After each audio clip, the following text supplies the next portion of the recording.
Good evening, everybody. Welcome back for another Live Life Well virtual cooking class. My name is Kate Watts. I'm a registered dietitian here at Cone Health, and I've got with me tonight guest chef Lynn Wells. She's going to be preparing some healthy holiday favorites for us this evening. So, Lynn, I will hand it over to you. Great, thank you. These may not be real familiar to you, these two recipes, but they are healthy. And I thought that they were just perfect for the season because we've got fresh fruit in the desserts, and then we've also got this wonderful salad. This is probably one of my favorite salads. I'm going to start with the roasted beet and fennel salad with goat cheese and a great dressing. And I'm going to talk a little bit about beets and fennel and put this together with some wonderful oranges and some fresh herbs and the dressing. So I don't know about you, but when I was growing up, I thought beets grew out of a can that said Libby's on them. I didn't know about fresh beets. Mom would buy them in the Libby's can or the Libby's brand, or I'd see them on the salad bar untouched. And I just never really developed a taste for them until I was tasked to cook them fresh and roast them for a group of people. And I tasted them, and they were just really, really good. And a lot of restaurants, you'll now see a beet salad on there in some way. You can certainly use canned beets or pickled beets if you'd like. But when you buy beets in the grocery store or the co-op or farmer's market, you'll see there'll be maybe 4 or 5 beets with long beet greens with them. Buy all of that. Don't tear the greens off and throw them away. You can actually chop the beet greens up and saute them in olive oil, avocado oil, or butter, a little bit of salt and pepper, and they're wonderful, just like a Swiss chard almost. So save the beet greens and saute those. But one of the things, there's lots of ways to cook beets. Probably my favorite, and if you have foil or at home, these are still warm from the oven. But I will take the beets, and I like to get them not the size of my fist, but maybe half the size of my fist or smaller. These are a little bit large, but once I peel them, you'll see. But what I do is I bring them home, and I just cut the greens off to be saved or cooked for later. And then you don't even need to wash them. These are organic, but I just take each beet and I wrap it tightly in aluminum foil, and I set them on a baking sheet and roast them at 400 degrees for, depending on the size, anywhere from 30 to 45 minutes. The larger beets, of course, will take longer. Smaller beets, you just want to check to make sure that they're fork tender. So I'm just going to demonstrate how to do this. I'm basically, my hands will look like I've had a terrible cutting accident, but so be forewarned. Don't do this with a white shirt on and wear an apron. But these are still warm. This is just a whole beet that I have wrapped in foil, and I'm gonna cut this up. It's one of my favorite colors. I don't know if you can pick the vibrancy of that, but it's just a beautiful, beautiful color. And then the skin comes off very easily. I'm just going around with a paring knife. You can certainly peel these before you roast them, but again, this is just super, super easy. The skin comes right off. And then once you do that, I'm gonna stop for a minute and wipe my hands and the knife off. Once you do that, then you're left with, and these are a little bit smaller that I've pre-baked, but I'm just going to go right on the plate, and you can slice them. I like to keep them bite-sized, maybe little wedges. So I'm just turning the beet around and cutting it with my knife. One thing that you want to remember is beets will bleed onto anything. So if you're using golden beets and red beets, I will plate them separately, just because the juices from each will bleed into the other. That might be a little picky trick, but it is prettier and just keep the things separate. So I'm just placing these beets on the plate, doing it a little differently. You could also toss these together in a bowl, all the ingredients. So I've got that on there. I'm going to stop and just, so it stains, as you can see, really, really well, cleaning up your mess, my mess. And then the next thing I'm going to do is talk to you about fennel. Fennel is another vegetable that I have grown to love. I'm not a fan of licorice, but this has a very mild licorice flavor or a mild anise flavor. Fennel is in the carrot family, and it's indigenous to the Mediterranean area.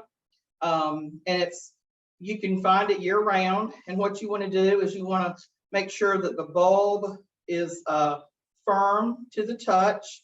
And then you've got these beautiful fronds that come out. And when you move my mandolin, when you cut the fennel, wipe my knife off so I don't have beet juice on the knife, on the fennel, like that just kind of came off there. But you'll want to cut the end off. So it just had an end like so. I'm just cutting the end off. And then you'll want to go in about right above, just right above the bulb. I'm going to cut these off, and we'll talk to you a little bit about what you can do with these. But what we're going to do is we're going to shave the fennel very thinly, just again because it's not a strong flavor, it's mild, but with the sweetness of the beets, it really goes together well, especially when we add the oranges. So these make great garnishes. You can take the fronds and, like, let's say you're serving a soup or something, you can just take these. It almost looks like fresh dill. You can just place this on, salad, mix it in with your greens. You could place this on soup if you're serving soup. And then the stalks, these look like celery, if you will. And actually, I'm going to give a shout out to a Greensboro native, or she's been in Greensboro a long time, and many of you may know her, Mary James Lawrence, who used to own Roosters, and is just she's one of my mentors. She took the stalks of the fennel and made the most wonderful candied fennel, and she also made a fennel ice cream. So again, nothing goes to waste, and I just wanted to give her a shout out for those ideas that you can do with the fennel fronds and then the fennel stalks. So I have got this piece of equipment here, and if you don't have this, you do not need to go out and get one. But if you do have a lot of slicing and you want things real thin and uniform, this mandolin is very useful. It's also very dangerous. So I say dangerous because you're going to be slicing vegetables, potatoes, what have you. And if you don't use this guard, guess what? It'll catch your hand. So I have checked the blade, and I am going to use the guard, but I'm going to hold my fingers out of the way and see if I can get a very thin, almost like onion rings, if you will. I would probably go a little bit thinner than this. This is you're really wanting it almost see-through, but I think you get the idea. And it'll have an adjustment for the blade. Kind of want to get this. This has prongs in the safety guard here. And I'm just going to sort of get a little bit stuck, if you will. But I'm just going to cut this in rings and place this on top of the beets. And I think I'm probably going to add some of the fronds here, just because it's just so it would just make such a nice garnish. And then the recipe also calls for fresh cilantro and fresh mint, and I think it's the mint and the cilantro together that make this just such a wonderful fresh balance of flavors. If you don't like cilantro, you can use parsley or just leave it out. But this is one time when I would use fresh mint, which you can get year round. Unfortunately, we're buying it in the little clear plastic boxes, but still, it's really makes this dish. And then I have sectioned out some fresh orange sections from a navel orange, or you can use the little halos if you have those around. Just gonna put those right there. And then one of the other things, so we've got the earthiness of the beets, the wonderful mild anise flavor of the fennel, and then the sweetness of the orange. And I'm just gonna add a little bit of goat cheese. Now I'm making this as an individual salad, but you certainly could toss it all together in a bowl. But the tanginess of the goat cheese, there's lots going on in this salad, and it's absolutely wonderful. Then I'm going to come back behind. You can use these jelly jars for lots of things, but I've got the dressing in here, and the dressing is fresh lime juice, olive oil, just a pinch of salt, honey, and some cumin. And your cumin, that's different, but it's just a really nice. Again, I think it goes well. I'm using a fork, but I think it goes really well with the cumin. To me is a lemony, earthy spice that you find in chili a lot and a lot of Latin American dishes. The aromas of this salad are really, really great. So you've got fennel, goat cheese, beets, oranges, some fresh mint and cilantro, and then the cumin and the lime juice and honey. Hopefully you can taste it just by looking at it. I hope you'll make this. This is a great, it's very refreshing, and it's also a great palate cleanser, which fresh fennel is in and of itself. So remember that when you're serving something a little bit different. I like to always add a salad around the holiday times. And then I'm going to move my equipment out, and we're going to move to the apple dumplings, which are super easy. And you do not have to make pie dough from scratch. You can buy a refrigerated store dough, which I'm going to show you here. You can buy a store brand, or you can buy, this is Pillsbury pie crust, and you'll get 2 crusts in a box. And you'll just take this, and you do want to let them thaw a little bit. So I'm going to set this out on the board here. And while that's thawing, it's not frozen. You'll find this in the refrigerator section of the grocery store. But while that is thawing, I'm going to take my apple. And if you want to peel it, you can. You don't have to, but I did for this recipe. But one of my great handy tools is an apple corer. And I do use this if you have a lot of fresh apples and you want to just, peel them and make whatever. This goes right in the center. There are sharp teeth on the end, and you'll go right in the center and push it down.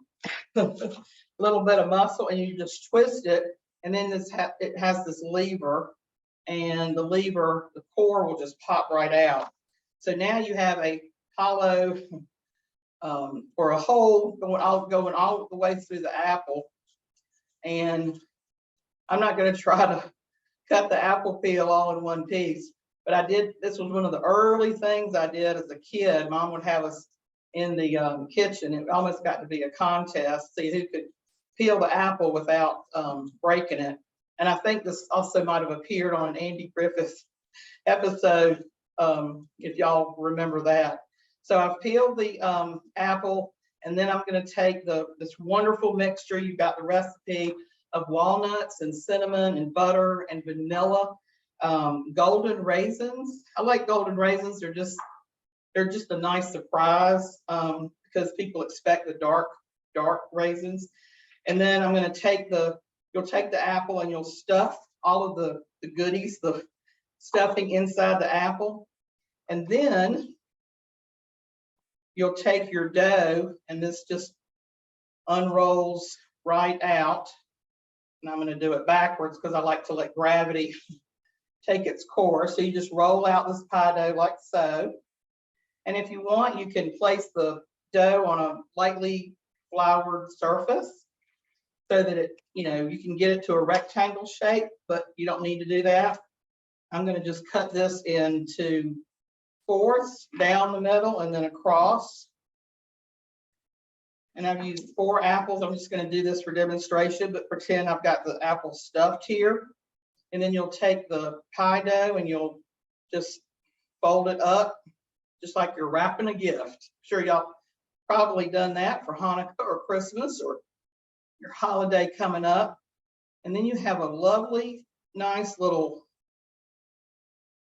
pie dough and wrapped apple filled with all the goodies. And then you'll bake it at 400 degrees for about 50 minutes.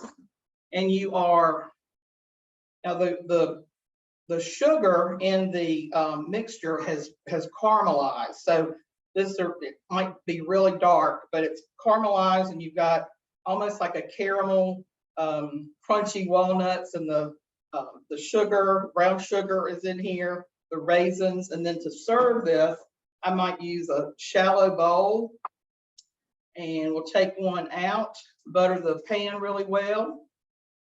Put this out in there, and there's be some wonderful juices in the pan. And then we'll take, didn't put the dressing on, but you can come back with the Greek plain yogurt that's mixed with honey or vanilla ice cream or frozen yogurt, whatever your health preferences are. And just a little dollop. I love the yogurt though because of the twang, and of course it's less sweet, but then the honey adds a nice sheen and sweetness to it. Might put a little bit more on there. You can also do the same with this beet salad.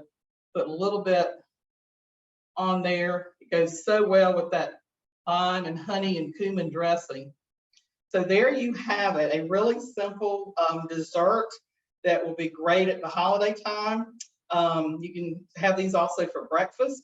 I mean, I don't know why not. You wouldn't have a baked apple and some pie dough, but I hope that you'll give these 2 recipes a try. And if you have any questions, we'll take those now. And thank you so much for joining us tonight.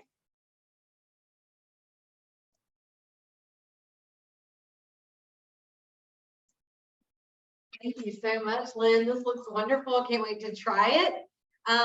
Y'all just leave us your questions in the chat box. I'm going to come back up there and answer a few of those with you. If you want to come back and reference this again later, we have recorded this class and we'll be posting it on the Live Life Well YouTube channel, and the recipe will also be available there as well. So as usual, a beautiful, colorful, nutritious option for the holidays or any time of year. And I love how creative you are with getting those local ingredients in here. Also really love that you mentioned peeling those apples as a kid, because it's great to get your kids in the kitchen early, have them learn how to make some cooking basic recipes, and just to have fun with it and get excited about their food and trying new things. So thank you all so much, and I hope that you'll join us again next time. Thank you.